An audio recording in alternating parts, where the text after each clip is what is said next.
This holiday, give the gift that says, let's cancel plans and just lounge. MeUndies has dropped their new holiday collection, and it's made for maximum cozy. We're talking soft as snow, ultramodal fabric, festive prints, and loungewear so comfy, your couch might get jealous. Onesies, hoodies, joggers, even delightfully quirky holiday designs. You're welcome. Knock out all your holiday gifting needs with deals up to 60% off at MeUndies.com/Spotify. Enter promo code Spotify. That's MeUndies.com/Spotify, code Spotify.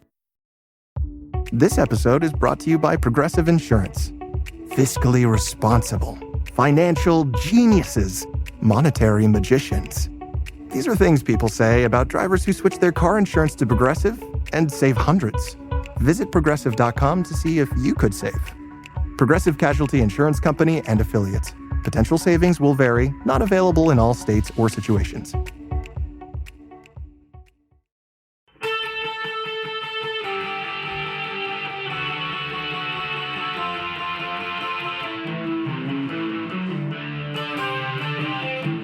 This is the Daily Blast from the New Republic, produced and presented by the DSR Network. I'm your host, Greg Sargent.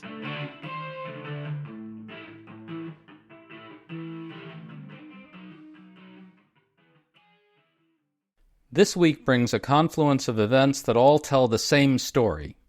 On a number of fronts, we're seeing really vividly that sheer, unbridled sadism courses through just about everything President Trump and his administration are doing. The examples are everywhere. Trump just unleashed a vicious, hateful rant about Somali immigrants. Defense Secretary Pete Hegseth just tweeted out a deeply sadistic cartoon about his murders in the Caribbean Sea. A prominent MAGA personality just declared that she wants to see the people Trump is bombing suffer and bleed out. A pop star denounced the White House for using her song in a truly hateful and disgusting video. Paul Waldman has a good new piece on his Substack, The Cross Section, looking at how this sort of hate and bloodlust undergirds everything coming out of this administration. So we're talking to him about all this. Paul, good to have you back on, man. Thank you, Greg. So let's start with pop star Sabrina Carpenter. This is a good one. The White House posted a video of people getting arrested, pinned to the ground, and handcuffed, and it overlaid that footage with Carpenter's song, which is called Have You Ever Tried This One? Paul, that's a sexually charged song, and so the White House video takes almost a perverted pleasure in this imagery of people suffering, and Carpenter responded with this, quote, "This video is evil and disgusting." She called it inhumane and said she wants no part of it. What do you make of all that? Yeah, I wouldn't be surprised if that was the reaction that the administration was hoping for. But one of the things that we've seen is that on their social media, they really do seem to be highlighting the cruelty of a lot of their policies, especially their immigration policies. And they do it in a couple of different ways through different formats, using different sorts of genres, and it really is quite a comprehensive strategy. On the one hand, they want you to kind of luxuriate in the sadism and the suffering of the people in the videos. And a lot of them are sort of like hype videos. They've got, propulsive music, and they're cut together with quick cuts. There are a lot of them that use kind of a first-person perspective taken from body cams of the immigration officers who are chasing people down and handcuffing people. It looks very much like a first-person shooter video game like Call of Duty or 100 other video games. And so they want you to kind of get excited about it, get your adrenaline pumping. And they also have a lot of sort of content that's intended to be humorous, where they want you to laugh at those people, to kind of exult in their suffering and the violence that's being perpetrated against them. So they want you to be kind of pumped up, but also to find it funny. And that really is reflective, I think, of a kind of a sadism that's driving that. A White House spokesperson responded to Sabrina Carpenter with this, quote, "We won't apologize for deporting dangerous criminal, illegal murderers, rapists, and pedophiles from our country. Anyone who would defend these sick monsters must be stupid, or is it slow?" Close quote. Paul, again, the seething hatred and rage is the thing here. This is a White House spokesperson speaking. Clearly, this is all meant to please the audience of one and sate his bloodlust, but there's actually a through line here, right? We actually saw in this video that the White House put out that they are celebrating the pinning of people to the ground, the suffering of people getting arrested, and so forth. It really is the story. Yeah, and the stupider is it slow is a reference to one of Sabrina Carpenter's lyrics. And so they try to be very much kind of like tuned in with the sort of cultural space in which they're operating. But one of the things that's so different about this administration from administrations before it is that the people who deal with the media or have any kind of public-facing role, they've abandoned the kind of propriety that we always saw. You know, there was an incident where a reporter asked a White House spokesperson who had given instructions for some kind of official action, and the reply they got in their email was, "Your mom." Like, this is the way that the people who, you know, are the official spokespeople for the United States government are acting. It's intentionally juvenile. It's meant to be abusive toward members of the media. It's supposed to be as provocative as possible. And I think this is kind of a reflection of the sort of trolling mindset that so many of these people, especially the younger people in the administration, have grown up with. And they brought that into the government.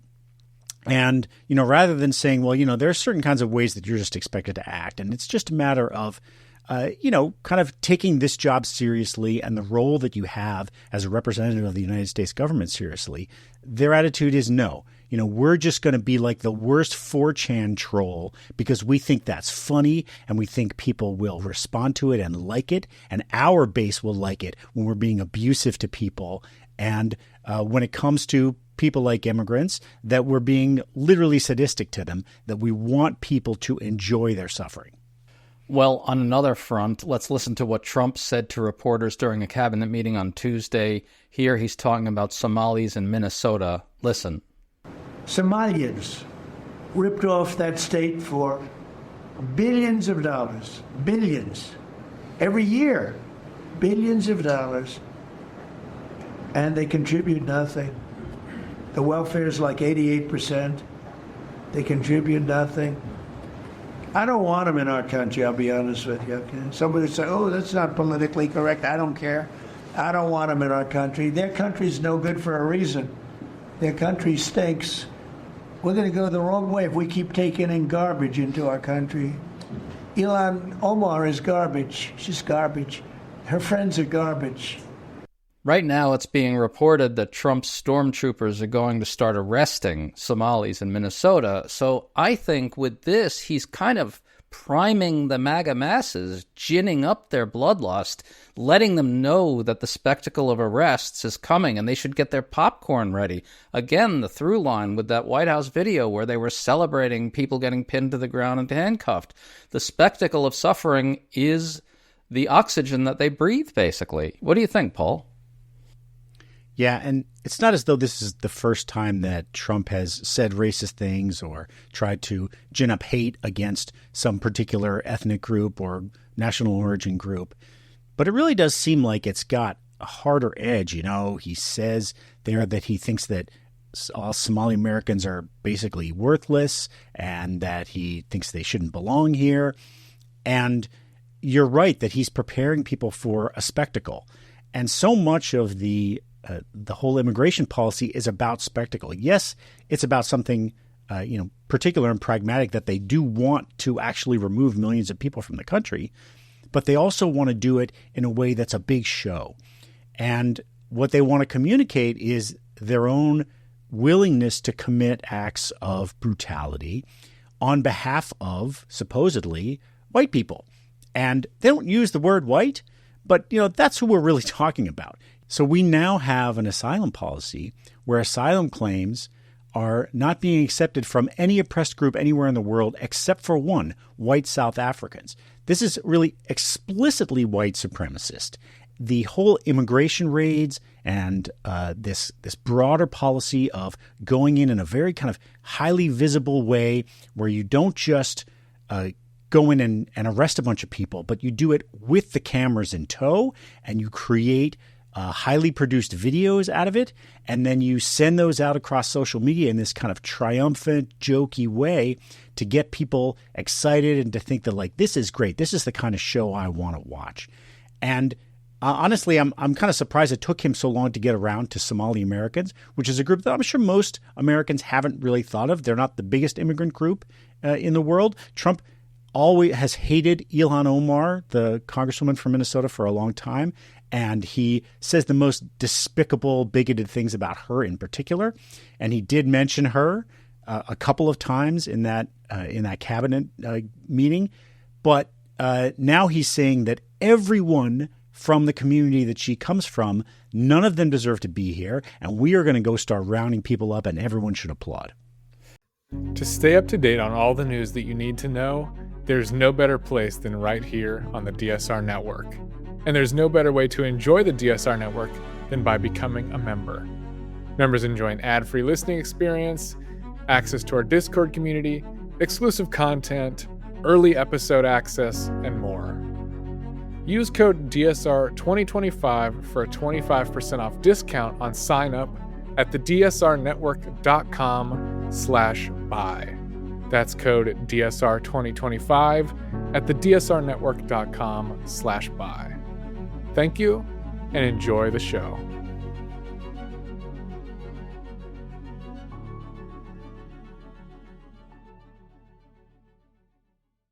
Well, I want to add a couple data points to this idea that the immigration raids are part spectacle. One is that they have the Homeland Security Secretary, Kristi Noem, actually filmed in front of prisons with a lot of dark people with tattoos in the background. We have seen this. This is absolutely deeply sick shit, right?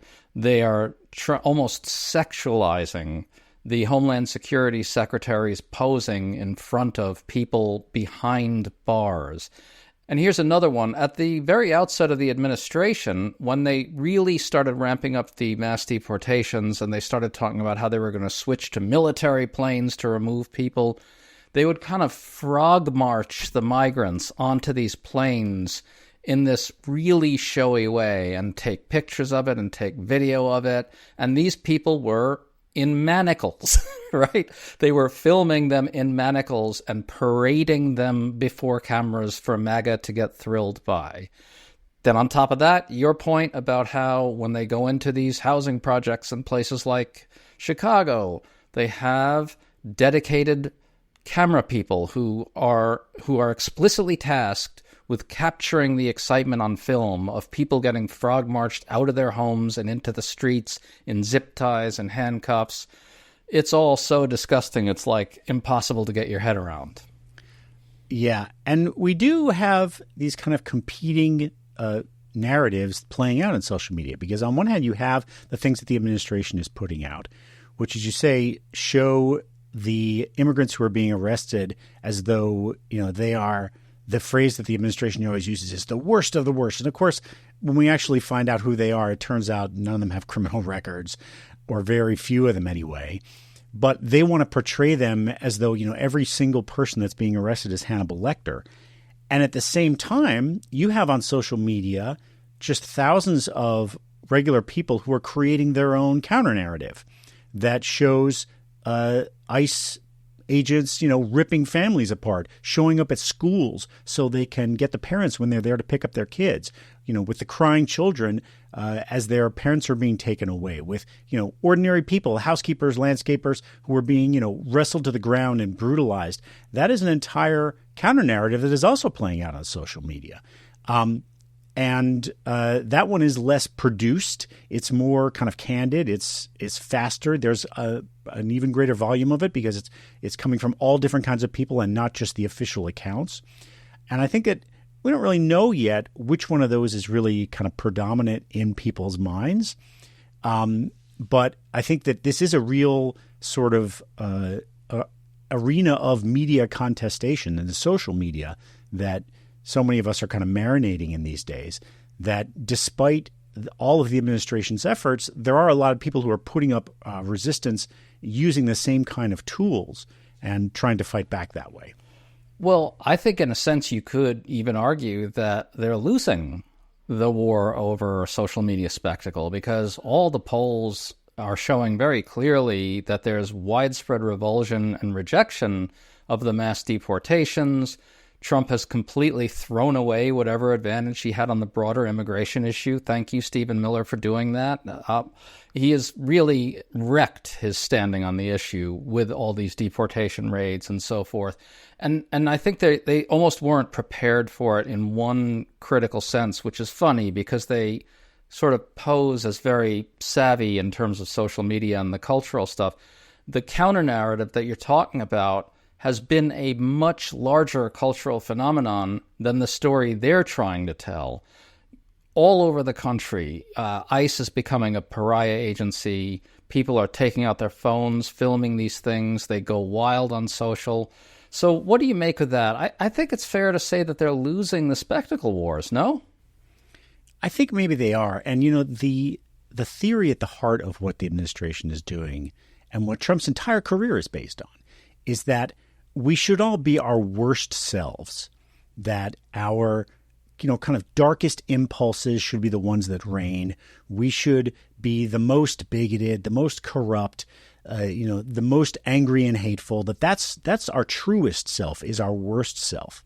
And if you look at who is in this administration, it is a collection of the worst people from top to bottom. And the implicit argument is that we should all be that way, and we should cheer when people get brutalized, and we should laugh when we see the corruption, because everybody is corrupt and everybody is sadistic, and that's who we ought to be. And the truth is that that's not who most people want to be. To your point about the open sadism of all this, let's listen to Megyn Kelly. She's a big MAGA superstar, formerly of Fox News. Here she's talking about Trump's bombings in the Caribbean Sea. Listen. So I really do kind of not only want to see them killed in the water, whether they're on the boat or in the water, but I'd really like to see them suffer. I would like Trump and Hegseth to make it last a long time so that they lose a limb and bleed out a little. So on top of that, you've got Defense Secretary Hegseth tweeting out this cartoon about killing people in the Caribbean. It's all a big joke to them, you see. It's all fun. Between this, the White House response to Sabrina Carpenter, and Trump's raging about Somalians, you're really seeing a real full-throttle hate moment here, don't you think? What did you think of the Kelly thing? Yeah, it really does just kind of take away the veil of normalcy and propriety. And I think that most people react against that. One of the things that social media does is it pushes us to kind of engage in that kind of thing. It makes us not just polarized, but also kind of want to indulge in those kinds of thoughts. But again, I think most people it's not that we may never have the thought, but once we do, there's something that causes us to say, you know what, that's not who I really want to be.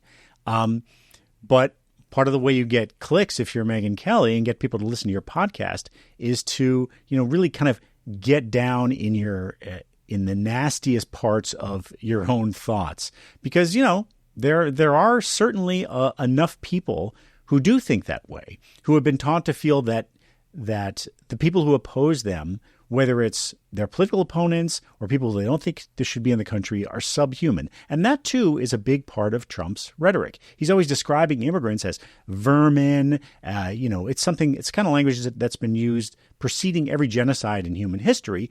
But Trump uses that kind of dehumanizing language to say that it's okay. You don't have to feel bad. You don't feel bad when you put out a mouse trap and catch a mouse and it snaps his neck, right? So you don't have to feel bad when we're just blowing up like 5 guys on a boat that, maybe they're actually bringing drugs or maybe they're not, but whatever. Pete Hegseth decided he's going to kill him, and then he's going to put out a cartoon about it because it's all so funny and cool. And they want you not to feel bad about that, but I think that it's important for us to understand why we should feel bad about some things. And it's not actually fun. And that's what they don't want us to think about. I think maybe the through line here is what you might call the joy of dehumanization. For MAGA, that's a great joyous occasion. Anytime that they can dehumanize whoever is sort of the subject of the 2-minute hate of the moment, it's time for a party. You had this piece at Public Notice, Substack as well, where you drew a through line from the goons kidnapping people off the streets, the edgelords crafting the social media strategy, the disgusting lies about immigrants, and then you tied that all to what we've been hearing lately about all these mid-level Republican staffer types giggling in their Nazi group chats, as you put it. They're all kind of participants in this broader MAGA project. Where do you think this is going, Paul? Trump is not going to be on the scene forever, obviously, and there are already signs that the MAGA movement is breaking up. You've got J.D. Vance, who's positioning himself to inherit it all, and you can kind of see all these strands in what J.D. Vance is doing. He's trying to be that same type of hateful, thuggish figure that Trump is being, but he's just not going to be able to corral all the fury and bloodlust the same way Trump does. Only Trump can really corral it, right? Is there anyone else who can? I really don't think so. And I don't want to say there's going to be a return to normalcy. I think that would be naive. But one of the things that Trump offered his movement was that if you're really hardcore MAGA, it's fun, and they want to make it fun. It's got its own merch. It's got this kind of excitement. Trump makes a lot of jokes, and there is a kind of a liberatory thrill in not having to feel like you're constrained by the norms of society anymore. And if you want to just like be openly, to let your bigotry have full reign, then you can do that. And it feels exciting to do that. And there was always a kind of element of fun that drew people in to Trump's movement. And that was always a minority of people. And also the other thing is that it really does rely on his particular brand of charisma. Like, there's nothing fun about J.D. Vance. There's, I don't think there's anybody else who kind of captures that spirit in the way Trump does. As much as liberals like you and me might dislike him, he is compelling and he does attract people. And I just don't see who else can kind of duplicate that. And we've seen figures like Ron DeSantis try to offer Trumpism with, sort of a different face. And it just never worked because they're not the same kind of politicians, the same kind of characters that he is. So it has to be something different. I don't know what it's going to be, but it's got to be something different.